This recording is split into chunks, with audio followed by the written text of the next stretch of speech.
Good morning विद्यार्थी मित्रों। आज आपणे अढ़ियाना पाठ जे जोई गया छे एनु अभ्यास अने स्वाध्याय करवानुं छे। बराबर, तो चौपड़ी खोली नाखो। पाना नंबर 17 खोली नाखी। जुओ, तमने शब्दार्थ अने रूढिप्रयोग में लखवा माटे आपेला ए तमे लखी नाख्या। 3 વાર લખવાના હતા। બરાબર, હવે આપણે અત્યારે આજના ક્લાસમાં અભ્યાસ કરીએ અને સ્વાધ્યાયના પ્રશ્નોના જવાબ કરીએ। તો જુઓ, પ્રશ્ન 1 અભ્યાસમાં ધ્યાન આપો। નીચેના પ્રશ્નોના ઉત્તર માટે આપેલા વિકલ્પમાંથી સાચો ઉત્તર શોધી તેનો ક્રમ અક્ષર પ્રશ્નની સામેના ચોરસમાં લખો। तो पहलो सवाल है, अढ़ी आना एटले आजना केटला पैसा। तमने पूछवामां आवे छे कि अढ़ी आना एटले आजना केटला पैसा। आपणे पाठमां शीखेला छे कि ते समयना अढ़ी आना एटले आजना 15 पैसा। केटला पैसा? 15 पैसा। तो एमां आवशे ख। लखी देव सामे चौरसमां ख। बीजो सवाल है, लेखक ने अढ़ी आनानी जरूर शा माटे पड़ी। अढ़ी आनानी जरूर शा माटे पड़ी? तो आश्रम में रहवा, जमवा, पुस्तक खरीदवा के वापरवा माटे। तो पुस्तक खरीदवा, लघु कौमुदी पुस्तक खरीदवा माटे। तो ग आवशे। तीजू, खूटता अढ़ी आना लेखक ने कोनी पासेथी मळ्या। एमने कोणे पैसा आप्या? अढ़ियाना। तो आश्रमना साधुए आप्या, दुकानदार पासेथी मळ्या, धनिक शेठ पासेथी मळ्या के फરના टोपलावाळा पासेथी मळ्या। तमे जो पाठमां ध्यान आपेલું હશે તો તમને આ બધા જ વિકલ્પ તરત જ આવડશે। બરાબર, જો પાઠ ધ્યાનથી વાંચ્યું હશે તો પણ આવડશે। તો કોણે આપેલા? ફરના ટોપલાવાળાએ। तो ग आवशे, ग। लेखक ने कयु पुस्तक खरीदवू हतुं? लघु कौमुदी, रुद्री, गीता के महाभारत? तो लघु कौमुदी, क। पाछळ फेरवो। लेखके अढ़ियाना क्यारे परत कर्या? एमणे फરના टोपलावाळाने पाछा क्यारे आप्या? बीजे दिवसे, 1 मास पछी, क्यारे नहीं के सप्ताह पछी? तो 1 महीना पछी एमणे आपेला। ख शुं आवशे? ख। चलो, तो 5 विकल्प थई गया। हवे आवो प्रश्न नंबर 2। नीचेना प्रश्नोना 1-2 वाक्यमां उत्तर आपो। चलो, आ जवाबनी आपणे चर्चा करी लईए, पछी तमने हूँ फोटा मोकलूं त्यारे तमारे एना जवाब लखवाना छे। बराबर, अत्यारे हूँ तमने समजावुं छुं, ए ध्यानथी सांभळी लो।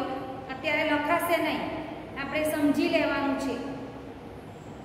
माणसमां याचना वृत्ति जागे छे त्यारे तेने केवो अनुभव थाय छे? याचना वृत्ति, बराबर ध्यान आपो। याचना वृत्ति एटले मांगवानी इच्छा। माणसने कोईक वार मांगवानी इच्छा थाय। क्यारे थाय? ज्यारे ए जाणी जाय के मारी पासे आ वस्तु हवे मने मळवानी ज नथी ने एना वखत चाले एवुं पण नथी, तो ज एनामां याचना वृत्ति जागे। कोईनी पासे हाथ लांबो करवानी वृत्ति ए मुश्केलीना समयमां ज एनामां आवे। बराबर, तो जे समये आपणे हाथ लांबो करवानी वृत्ति जागे त्यारे आपणे केवो अनुभव थाय छे?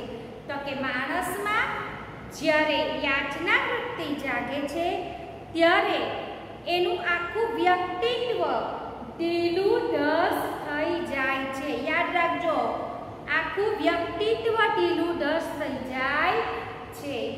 एक वखत एनामां मांगवानी हिम्मत आवी जाय तो पछी एने एनुं स्वाभिमान रहेतुं नथी। ध्यान राखजो, एनी खुमारी, एनुं तेज झांखू पड़ी जाय छे अने ए लालचू बनी जाय छे।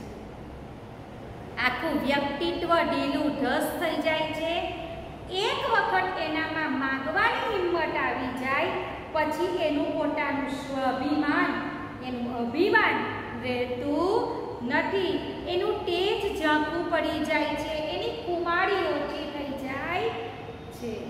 પડી ગઈ સમજ? અને એ પોતે લાલચી બની જાય છે. પડી સમજ બધાને? બીજો સવાલ જોજો. લેખક કયો પ્રસંગ ન ભૂલવા સૂચવે છે? કયા પ્રસંગોને આપણે ન ભૂલી જવા જોઈએ? માણસ અમુક વાર ઘણું બધું કોઈ આપણી પ્રત્યે સારું કામ કરેલું હોય તો પણ અમુક સમય જતાં આપણે ભૂલી જઈએ છીએ. પણ ખરેખર અમુક પ્રસંગો એવા હોય છે કે જે આપણે ન ભૂલવા જોઈએ. તો કેવા પ્રસંગોને ન ભૂલવા જોઈએ? તો સંકટના સમય, સાંભળજો, સુખમાં તો સૌ સાથ આપશે પણ દુઃખમાં જે સાથ આપે, સંકટના સમયે જે આપણને મદદ કરે અને આપણું કાર્ય પૂરું થાય, સંકટના સમયે મદદ કરનાર વ્યક્તિને આપણે ક્યારેય ભૂલવી જોઈએ નહીં. કારણ કે એ સમયે એ જો આપણને મદદ નહીં કરતે તો આપણું કામ સરળતાથી થશે નહીં. મદદ તો બહુ બધા કરવા તૈયાર છે, બરાબર છે, પણ સુખના સમયે આપણે જરૂર નહીં હોય એ સમયે મદદ કરે અને જે સમયે જરૂરિયાત હોય એ સમયે મદદ કરે, એ બંનેમાં બહુ ફરક છે. સંકટ સમયે મદદ કરનાર વ્યક્તિને આપણે કદી ભૂલવી નહીં જોઈએ. કારણ કે એ સમયે એ વ્યક્તિ જો તમને મદદરૂપ ન થશે તો તમે તમારું કામ પૂરું કરી શકશે નહીં. તો એવી વ્યક્તિને કદી ભૂલશો નહીં. એવો પ્રસંગ ક્યારેય ન ભૂલવો જોઈએ. સ્વામીજીને રહેવા માટે કયું સ્થળ મળ્યું?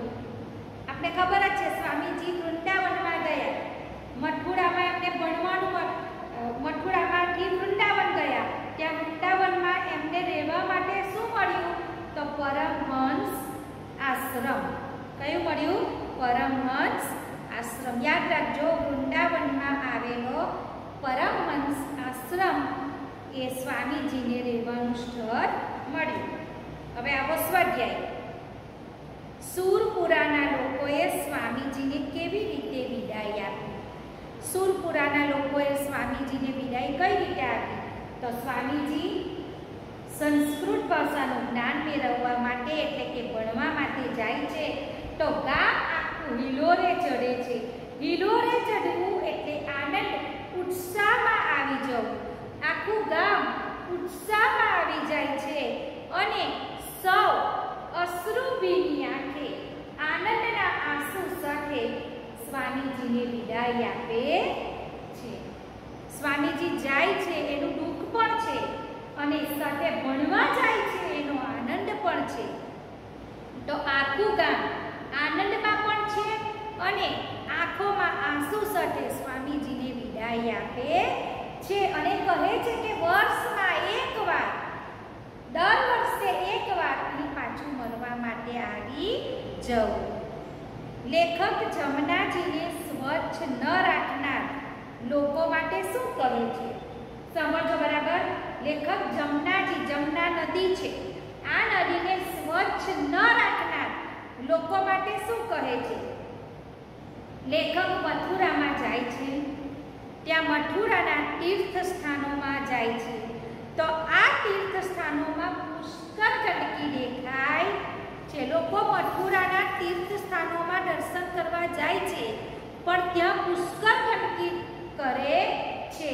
આ ગંદકી લેખકે જોઈ ત્યારે લેખકના મનમાં થાય છે કે આ લોકો જમના નદીને પૂજ્ય માને છે. નદીને માતાની જેમ લોકો પૂજે છે પણ સ્વચ્છતા જરાય રાખતા નથી. લોકો જમના નદીમાં જાય છે, ત્યાં નહાય છે અને બોલે છે, ડૂબકી મારે છે અને બોલે છે કે જમના મૈયા કી કૃપા છે. એટલે કે અત્યારે અમે જે પરિસ્થિતિમાં છીએ, અત્યારે અમારી પાસે જે કંઈ છે તે આ જમના માતાના કૃપાથી છે. જમના માતાની કૃપાથી જ અમારી પાસે અત્યારે જે કંઈ છે તે છે. બરાબર? આવું બોલે છે પણ તેમનામાં પરમેશ્વરમાં એક બ્રહ્મનિષ્ઠા દેખાતી નથી. તેમને પ્રકૃતિના સૌંદર્યની જરા પણ પ્રતીતિ નથી એ લોકો જમના નદીના કિનારે આવે છે, પૂજા પાઠ કરે છે, પણ ગંદકી બધી ત્યાં જ છોડીને આવે છે, સ્વચ્છતા જરાય રાખતા નથી. એક તરફ બોલે છે કે અમે જે છીએ એ જમના મૈયા की કૃપા છે, તો પછી પરમેશ્વરમાં એક બ્રહ્મનિષ્ઠા રાખો, પરમેશ્વર એક છે એવું સમજો અને પ્રકૃતિના સૌંદર્યની પ્રતીતિ કરો, ખાતરી કરો, સ્વચ્છ રાખો, નદીને પણ સ્વચ્છ રાખો અને પ્રકૃતિને પણ સ્વચ્છ રાખો. લેખક કહે છે કે અહીંના લોકો માતાની આટલી પૂજા કરે છે જમના નદીની, પણ એની સ્વચ્છતા જરાય રાખતા નથી. આ પાઠમાંથી આપણને શું શીખવા મળે છે? તમને શું શીખવા મળ્યું? આ સ્વામી સચ્ચિદાનંદના જીવન પ્રસંગ પર આધારિત આપણે જે આ પાઠ શીખ્યા, તો આમાંથી તમને શું શીખવા મળ્યું? એક વસ્તુ છે, સચ્ચિદાનંદ કેટલી અગવડ વેઠીને ભણ્યા, તો આપણને પણ આ વસ્તુ શીખવા મળે છે કે અગવડમાં સગવડ ઊભી કરીને પણ ભણવું જોઈએ. બરાબર છે? જો આપણી પાસે ભણવાની સગવડ ન હોય તો અગવડ વેઠીને પણ ભણવું જોઈએ. સાથે સાથે હંમેશા સ્વાભિમાની રહેવું જોઈએ. બરાબર છે? સ્વાભિમાની રહેવું જોઈએ. બની શકે તો કોઈની પાસે હાથ લંબાવવો જોઈએ નહીં.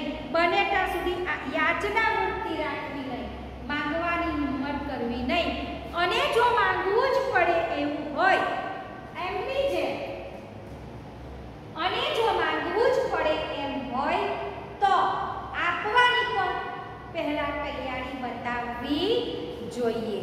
વચનમાં હંમેશા વચનબદ્ધ રહેવું, વચનનું હંમેશા પાલન કરવું. તમે કોઈને કીધું હોય કે તું મને આટલા પૈસા 2 દિવસમાં આપી દઈશ, તો આપી દેવાના. વચનના હંમેશા પાલન કરતા રહેવું, વચનનું પાલન કરવું.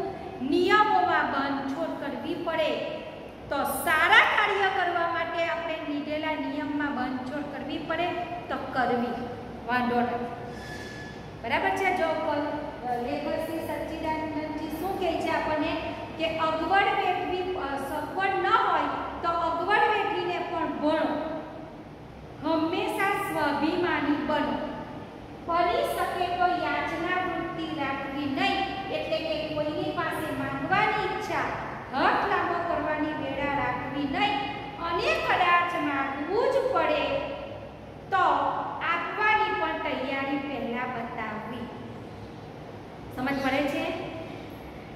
વચનોમાં હંમેશા પાલન કરતા રહેવું, વચનબદ્ધ રહેવું, અને નિયમોમાં બાંધછોડ કરવી પડે. સારા કાર્ય માટે નિયમોમાં બાંધછોડ કરવી પડે તો કરવી. ચોથો સવાલ છે, ફળ વેચનાર માણસની ઉદારતા તમારા શબ્દોમાં વર્ણવો. જો ફળ વેચનાર માણસ તો કેટલો ઉદાર હતો. લેખકે ફક્ત એટલું જ કહ્યું કે મારે 2.5 આના જોઈએ છે, મારી પાસે 8 આના છે, મારે લઘુ કૌમુદી પુસ્તક ખરીદવું છે, એમાં મને 2.5 આના ખૂટે છે, મને 2.5 આના આપશો? મારી પાસે આવે એટલે હું તમને તરત જ પરત કરી દઈશ. બરાબર? આવે એટલે તરત જ આપી દઈશ.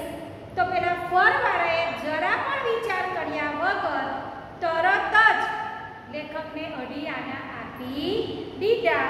એ એની ઉદારતા દર્શાવે છે. એ સામે કોઈ પ્રશ્ન નથી કરતો, તરત જ એને 2.5 આના આપી દે છે. એ જ એ માણસની ઉદારતા બતાવે છે. તો 4 પ્રશ્નના જવાબમાં સમજ પડી. હવે આવો પ્રશ્ન 2. હવે એ કરવાની જરૂર નથી. પુસ્તકાલયની મુલાકાત લઈ ત્યાંના તમારા અનુભવો વર્ણવો. બરાબર છે? એની કરશું તો પણ ચાલશે. હવે આવો પ્રશ્ન 3. નીચેના શબ્દોના સમાનાર્થી શબ્દો લખો. સમાનાર્થી શબ્દ છે, જો અહીંયા લખી બતાવું છું તમને. તમારે આ શબ્દ 3 વાર લખવાના છે. પહેલો શબ્દ છે તાલાવેલી. તાલાવેલી એટલે કે અધીરાય. આપણને કોઈ કામ કરવાની અધીરાય આવે તો એને તાલાવેલી કહેવાય. ઉતાવળ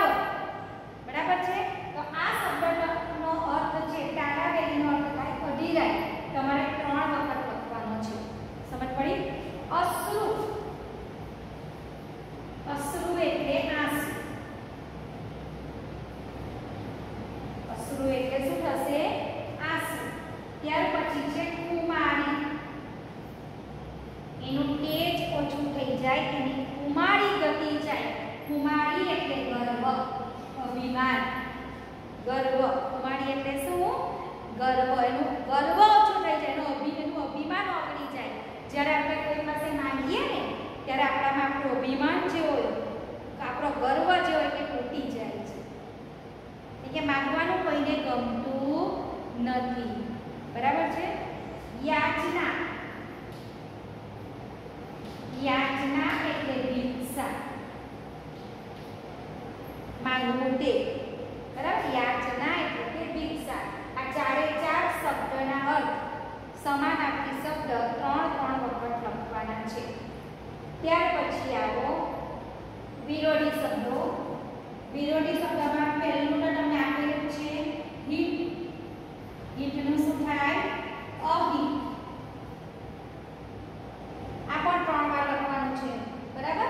જે રીતે સમાનાર્થી લખો એ રીતે વિરોધી લખવાના, અને વિરોધીમાં વચ્ચે ચોકડીની નિશાની કરવાની છે, ગુણિયાની નિશાની કરજો. યોગ્ય, અયોગ્ય. યોગ્યનું શું થશે? અયોગ્ય. મંગળ, અમંગળ. ધર્મ, અધર્મ. વ્યવસ્થા, અવ્યવસ્થા. બધામાં અ લાગે છે જુઓ. સ્વીકાર, અસ્વીકાર.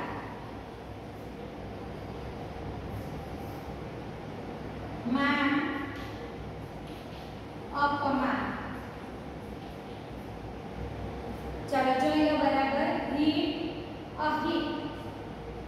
યોગ્ય, અયોગ્ય. મંગળ, અમંગળ. ધર્મ, અધર્મ. વ્યવસ્થા, અવ્યવસ્થા.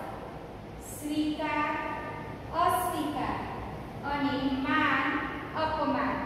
આ બધા વિરોધી શબ્દ પણ 3 વાર લખવાના. હવે સમજો, સ્વાધ્યાય આખું લખવાનું છે, અભ્યાસ પણ લખવાનો છે. બરાબર? તો તમને સવાલ જવાબના ફોટા મોકલાવીશ, તે જોઈને તમારે લખવાનું. હવે આવો તમે ભાષા સજ્જતામાં પાના નંબર 57 પર છે. 57માં પાના પર ભાષા સજ્જતામાં જુઓ. આપણે આગળ અલંકાર વિશે શીખી ગયા છે. બરાબર છે? તો ઉપમા અલંકાર, રૂપક અલંકાર શીખી ગયા છે ને આપણે. તો એ અલંકારનો એક બીજો પ્રકાર અહીંયા આમાં આપેલો છે. હવે અત્યારે જે આપણે શીખવાનું છે તે છે વર્ણાનુપ્રાસ અલંકાર.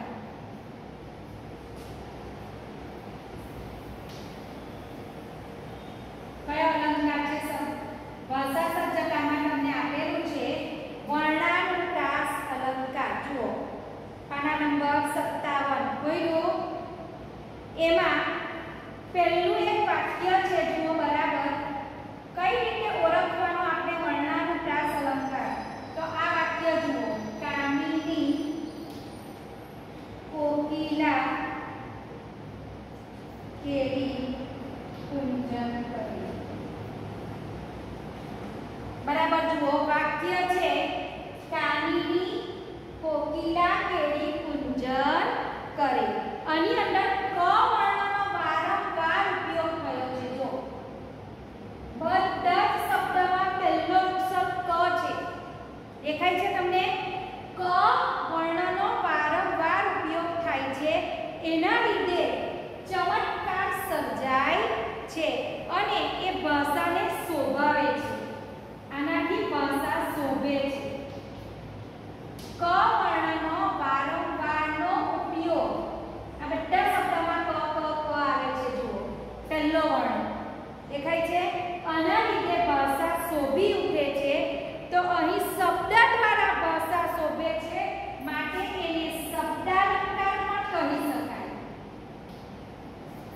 આ વર્ણાનુપ્રાસને આપણે શબ્દાલંકાર પણ કહી શકીએ. કેમ? કારણ કે શબ્દ દ્વારા ભાષા શોભે છે,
એને વર્ણાનુપ્રાસ અલંકાર પણ કહી શકાય.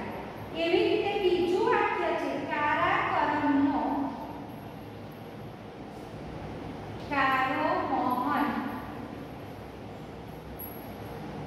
કારું એનકા.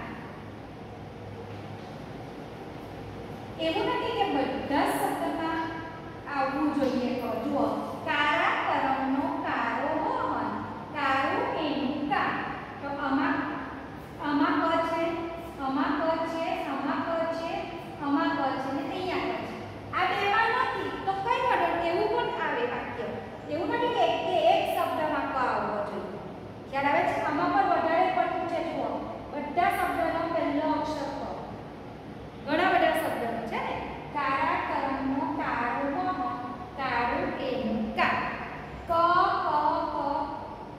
નો પ્રાસ બેસાડ્યો છે, માટે આ વાક્ય એ કયા અલંકારનું છે? વર્ણાનુપ્રાસ અલંકારનું છે. સમજ પડી?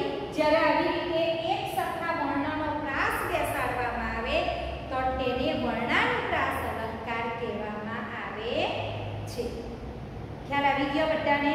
હવે આ અલંકારનું તમારે વધારે વિશેષ જે ભણવાનું આવે છે, અલંકારનો વિસ્તારથી જે અભ્યાસ કરવાનો આવશે તે તમને 9મા ધોરણમાં આવશે. કયા ધોરણમાં આવશે? 9મા. અત્યારે તમે ફક્ત આને ઓળખી શકો, પણ આનો વિસ્તારથી અભ્યાસ તમારે 9મા ધોરણમાં આવે છે. તો મેં તમને આ આગળ પણ કરાવેલો છે વર્ણાનુપ્રાસ. બરાબર? ચાલો, તો હવે સૂચના સાંભળી લો. આ વિડીયો આવે ત્યારે તમારે અભ્યાસ લખવાનું, એના વિકલ્પો લખી દેવાના, પ્રશ્નના જવાબ છે એ પણ લખવાના, સ્વાધ્યાયના સવાલ જવાબ લખવાના અને સમાનાર્થી વિરોધી 3 વાર લખવાના. બરાબર? હું તમને ફોટા મોકલાવીશ, એમાં સવાલ જવાબ જોઈને લખજો. ખ્યાલ આવી ગયો બધાને?